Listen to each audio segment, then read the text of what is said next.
Assalamualaikum warahmatullahi wabarakatuh. Bismillahirrahmanirrahim. Alhamdulillahirabbil alamin. Assalatu wassalamu ala asyrafil anbiya wal mursalin wa ala alihi wa sahbihi wa barik wa sallim ajmain. Anak-anak sekalian, dimanapun kalian berada saat ini, puji syukur marilah senantiasa tidak lupa kita panjatkan kehadirat Tuhan Yang Maha Esa, Allah Subhanahu wa Ta'ala. Karena sampai pagi hari ini kita masih diberikan kesempatan untuk belajar mencari ilmunya Allah yang tersebar di seluruh kolong jagat raya ini. Mudah-mudahan kita senantiasa diberikan keberkahan, keselamatan fitini wa dunia wal akhirah. Amin. Anak-anak sekalian, pada kesempatan pagi hari ini kita akan melanjutkan materi tentang K3LH yang di minggu kemarin sudah saya sampaikan materinya. Kemudian pada pagi hari ini kita akan coba bahas bersama, mudah-mudahan walaupun hanya sekilas tanpa bertatap muka, tapi Allah memberikan kemudahan untuk kita untuk bisa memahami apa itu K3LH. Kita lanjutkan. Bismillahirrahmanirrahim. Apa itu K3LH? K3LH adalah singkatan dari keselamatan, kesehatan kerja, dan lingkungan hidup. Artinya apa? Bahwasanya keselamatan, kesehatan, bekerja atau sekolah atau melakukan kegiatan apapun itu dituntut kita berusaha untuk tetap selamat dan sehat. Tidak mungkin dong kita bekerja, setelah itu di dalam pekerjaan kita tidak selamat, juga justru dari pekerjaan tersebut kita menjadi sakit, kan sangat tidak mungkin. Artinya kita memang di samping bekerja untuk mencari kehidupan, juga untuk mencari ilmunya Allah, juga untuk menjaga kesehatan kita agar tetap terjaga. Nah, di perusahaan-perusahaan besar saat ini yang sudah mempunyai standar K3LH, itu harus sudah tersertifikasi tentang K3LH-nya. Apabila sebuah perusahaan besar kok tidak ada standar sertifikasi K3LH, maka tidak diberikan izin untuk menjalankan prosesi perusahaan. Tidak diizinkan untuk menjalankan proses produksi. Sebagai contoh, sebuah perusahaan yang mungkin di dalamnya bekerja tentang kain misalkan. Di situ memunculkan limbah yang luar biasa. Limbahnya tersebut bisa mematikan untuk makhluk-makhluk hidup lain, bisa binatang-binatang yang kena itu bisa mati. Nah, kalau pembuangan limbah ini tidak ditempatkan di tempat yang semestinya, dibuang ke sungai atau di tempat-tempat umum, maka perusahaan ini tidak punya standar K3LH, bisa ditutup oleh pemerintah atas dasar sertifikasi atau peraturan K3LH. Demikian juga dengan instansi atau kegiatan lain. Jadi sebuah perusahaan, sebuah instansi, kantor, pendidikan, sekolah, rumah sakit harus tetap menjaga K3LH agar satu, karyawannya selamat, orang yang datang juga selamat, seluruh yang berkecimpung di bidang itu semuanya diberikan keselamatan.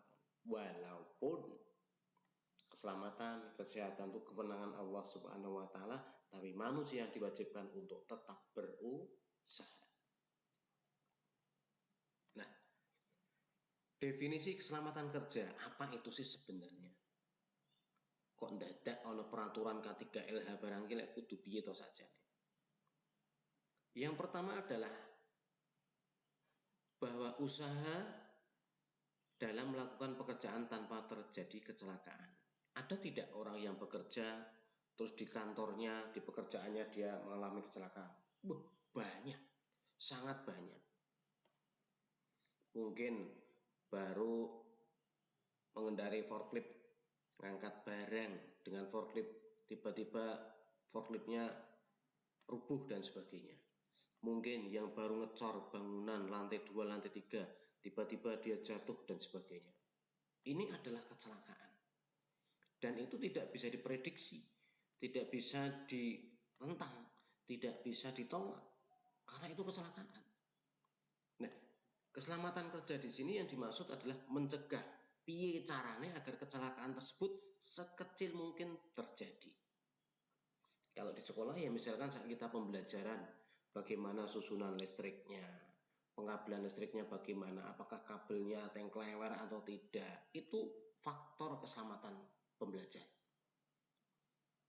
Kemudian ruangannya bagaimana, berdebu atau tidak, cahayanya bagaimana, itu diperhitungkan. Itu termasuk keselamatan belajar atau bekerja. Yang kedua adalah definisi keselamatan kerja adalah sebuah usaha dalam melakukan pekerjaan dengan memberikan suasana atau lingkungan kerja yang aman dan nyaman. Sebuah tragedi pernah terjadi di sebuah tempat, di sebuah lokasi. Kebetulan lokasi tersebut adalah dekat dengan rumah sakit. Nah, di rumah sakit tentunya banyak pasien dong. Di situ orang-orang sedang diberikan amanah, tidak diberikan amanah untuk tidak sehat. Sehingga di situ orang dituntut untuk bersyukur sebenarnya. Tapi di sebelah gedung rumah sakit tersebut ternyata sedang membangun gedung yang tinggi. Sehingga di situ ada sebuah alat namanya kren, hammer, yang bobotnya kalau tidak salah itu 8 ton itu. Nah, hammer tersebut berfungsi untuk menancapkan paku bumi. Sehingga sudah pasti tahu dong bahwa hammer tersebut setiap saat dia harus terdengar suara genjleng, genjleng, genjleng agar paku buminya bisa ambles ke dalam tanah. Maka yang terjadi adalah orang-orang, pasien ataupun dokter atau orang-orang yang ada di sekitarnya akan merasa terganggu. Dengan suara tersebut mereka akan bising dan merasa terganggu. Ini adalah contoh pekerjaan atau lingkungan kerja yang tidak aman dan tidak nyaman. Yang ketiga adalah keselamatan kerja adalah usaha dalam melakukan pekerjaan agar mencapai hasil yang menguntungkan dan bebas dari segala macam bahaya. Kenapa poinnya ada di menguntungkan? Sebuah perusahaan yang sudah berstandar K3LH, karyawannya itu gaji tiap bulannya, memasukkan ke perusahaan untuk menggaji karyawan berapa, untuk biaya keselamatan karyawan berapa, untuk biaya kesehatan karyawan itu berapa, mereka sudah hitung. Apabila seorang karyawan mengalami kecelakaan dalam bekerja, maka itu menjadi tanggung jawab perusahaan. Maka setelah itu semua biaya harus ditanggung oleh perusahaan.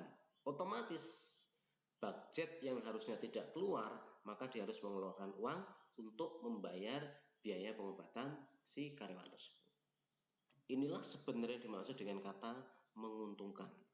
Apabila perusahaan dalam sekian tahun targetnya tidak ada sakit, maka pasti keuntungannya akan besar karena tidak terpotong dengan biaya kesehatan karyawan. Selanjutnya adalah kebahagiaan sejati adalah apabila Anda mempunyai tujuan hidup. Pesan moral untuk kalian semua, apabila Anda ingin bahagia, maka carilah tujuan hidup yang pasti. Maka kamu akan mendapatkan kebahagiaan. Karena setiap langkah, setiap kegiatan menuju tujuan itu adalah kebahagiaan.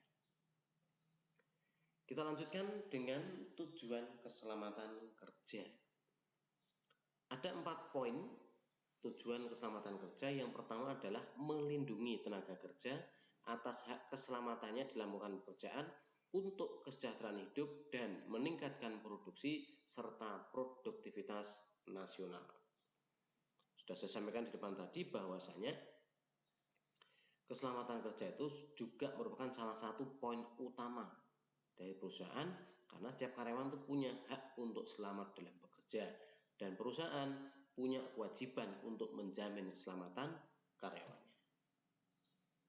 Dari dua simbiosis inilah nanti karyawan selamat, pekerjaan berjalan dengan baik sehingga keuntungan perusahaan akan bagus. Yang kedua adalah tujuan keselamatan kerja adalah mencegah atau mengadakan usaha pencegahan agar tenaga kerja tidak mendapatkan luka, cedera, ataupun mati. Apakah ada orang yang bekerja kemudian cedera? Banyak. Banyak kasus-kasus yang terjadi itu banyak. Orang yang bekerja kemudian dia kejatuhan suatu benda kemudian harus dirawat di rumah sakit, kesetrum listrik dan sebagainya. Kejadian ini banyak dan K3LH ini tujuannya adalah bagaimana agar memperkecil kemungkinan terjadi hal-hal tersebut. Yang ketiga adalah menjamin keselamatan setiap orang yang berada di tempat bekerja. Orang lain maksud saya ya di sini. Artinya di sini perusahaan tidak hanya menjamin dirinya sendiri, tapi seluruh orang yang ada di situ, bahkan juga tamu yang masuk ke sana, itu diusahakan menjamin keselamatan untuk itu. Artinya usahanya sudah semaksimal mungkin. Maka jangan kaget kalau kita masuk ke sebuah perusahaan besar, di situ kok ada lalu lintas di jalannya ada di garis-garis, ada garisnya kuning, hijau, merah, dan sebagainya. Oh, ini untuk jalur orang jalan kaki. Ini untuk jalur kendaraan roda 2. Ini untuk jalur kendaraan roda 4. Itu sebenarnya dalam rangka untuk agar selamat orang-orang yang lalu lalang di situ. Yang keempat adalah sebagai sumber produksi pelihara dan dipergunakan secara aman dan efisien. Ya, salah satu sumber produksi diantaranya adalah manusia. Itu termasuk sumber produksi. Ada barangnya, ada bahan baku, ada mesinnya, ini tidak ada orangnya. Orang tadi, ya toh. Ada orangnya, ada mesinnya, bahan bakunya nggak ada, tidak jadi.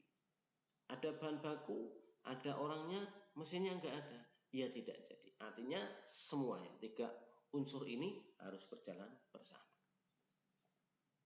Nah, ini contoh-contoh kasus keselamatan atau kesehatan kerja. Ini contoh kecelakaan kendaraan bermotor. Bis tabrakan contohnya, gedung kebakaran. Kenapa kok bisa bis tabrakan? Faktornya sudah pasti banyak. Bisa jadi supirnya ngantuk, bisa kebut-kebutan, bisa remnya blong, banyak. Dan ini sudah melanggar K3. Maka seperti aturan pemerintah, peraturan lalu lintas itu dipatuhi, naik motor pakai helm. Kemudian kalau naik mobil safety belt-nya harus dipasang. Itu memang benar. Maka patuhi saja agar kita bisa selamat. Wong dene kok wis nggo helm kok meksa cek tiba, kok gundule cek melecet-melecet, wiwawa alam bisawab. Gusti Allah yang menata semuanya. Jadi usaha maksimal manusia tetap harus kita kerjakan. Kemudian contoh yang kedua adalah gedung kebakaran. Faktor kebakaran itu 1 ada api, 2 ada udara, 3 ada medianya. Ada api nggak ada udara, orang mungkin kobong. Ada api tapi tidak ada medianya, ngobong-ngobong. Ya, jadi tidak bisa. Maka faktor kebakaran ini pasti salah satu diantaranya ada, 3-tiganya harus ada. Sehingga dia bisa merembet kemana-mana. Ini bisa jadi kesalahan manusia, bisa jadi instalasi listrik yang nggak benar, bisa jadi cerobohnya manusia, masang kompor gas, jeblok dan sebagainya, ini kecerobohan kita. Dan itu diusahakan semaksimal mungkin dalam keselamatan kerja. Selanjutnya adalah tujuan keselamatan kerja. Tadi sudah saya sampaikan di depan bahwa tujuan keselamatan kerja ada 4 ya, melindungi, kemudian mencegah, menjamin keselamatan dan sumber produksi untuk tetap dipelihara. Kita lanjut, contoh kasus pencemaran lingkungan hidup. Nih, limbah pabrik seperti saya bilang di depan, bahwa sebuah pabrik dia menyebabkan limbahnya banyak kok diguak neng kali. Iki enteni wae mesti perusahaannya akan ditutup. Kalau tidak dia akan dituntut berapa pencemaran sudah dikeluarkan, dibuang di kali ini. Contoh yang sudah viral ini, lumpur lapindo. Ini kesalahan prosedur perusahaan. Ya, ini tidak boleh terjadi. Sehingga korbannya sampai sekarang pun tidak ada selesai-selesai. Ini contoh yang tidak mengutamakan K3LH. Prinsip K3LH adalah yang pertama adalah setiap pekerjaan bisa dilakukan dengan selamat. Yang kedua bahwa kecelakaan pasti ada sebabnya. Tidak mungkin wong tiba kok ono ngisor, mesti kon dhuwur. Adanya jatuh itu karena dari atas. Yang ketiga adalah penyebab kecelakaan harus dicegah atau sebisa mungkin ditiadakan. Itu untuk urusan dunia. Nah, untuk K3LH akhirat ya ini, syahadat, sholat, zakat, puasa, dan haji tetap kerjakan. Inilah yang akan menuntun kita menuju surganya Allah, selamat dunia dan akhirat. Nah, untuk dunia ya, setiap hari bekerja dengan baik, kecelakaan itu bisa pasti ada sebabnya dan macam-macam.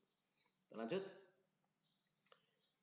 Kesehatan kerja adalah langkah untuk melindungi karyawan dari segala hal yang dapat merugikan kesehatan akibat bekerja.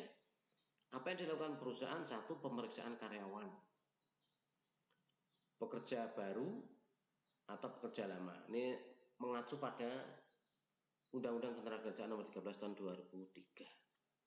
Sebuah perusahaan itu sebelum dia memasukkan karyawan bekerja, maka akan ada tes tersendiri.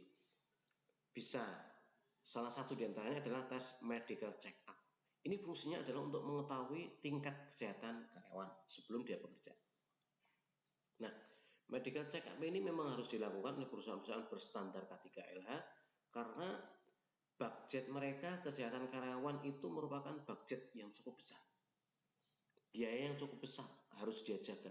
Caranya agar karyawan itu sebelum bekerja, karena saat sudah menjadi karyawan itu tanggung jawab kesehatan ada di perusahaan. Ya, makanya ini harus diperhitungkan betul sebelum masuk bekerja dinyatakan harus sehat, memenuhi beberapa syarat yang ditentukan oleh perusahaan. Yang kedua adalah lingkungan tempat kerja. Ini banyak faktornya. Salah satu diantaranya ada debu. Tempat kita bekerja atau tempat kita belajar, kalau debunya banyak, itu akan mengganggu pernapasan. Kemudian kebisingan, kira-kira awak dhewe ke sekolah, ke belajar, pinggirnya bengkel, gebar-gebar motor, kira-kira ilmunya masuk enggak? Tidak akan masuk. Pasti pikiran kita terganggu. Konsentrasi kita pun akan buyar. Kemudian pencahayaan. Saat kita belajar atau mungkin di rumah sakit atau dimanapun yang harusnya perlu cahaya yang banyak, tapi ternyata kok gelap, maka mata kita itu dipaksa untuk kontraksi dengan berat untuk bisa melihat. Kita melihat benda di tempat yang gelap, itu mata dipaksa untuk berkontraksi. Kamu coba saja masuk di sebuah ruangan yang gelap gulita, tidak ada lampu, jam 1 bengi sisan peleburan gelap gulita. Kamu melihat nyari sandalmu saja itu sudah kerepotan minta ampun. Kok sandal? Pintu keluar dari ruangan pun kita sudah bingung. Itu mata sudah dibuka semaksimal mungkin. Ya. Artinya pencahayaan ini penting.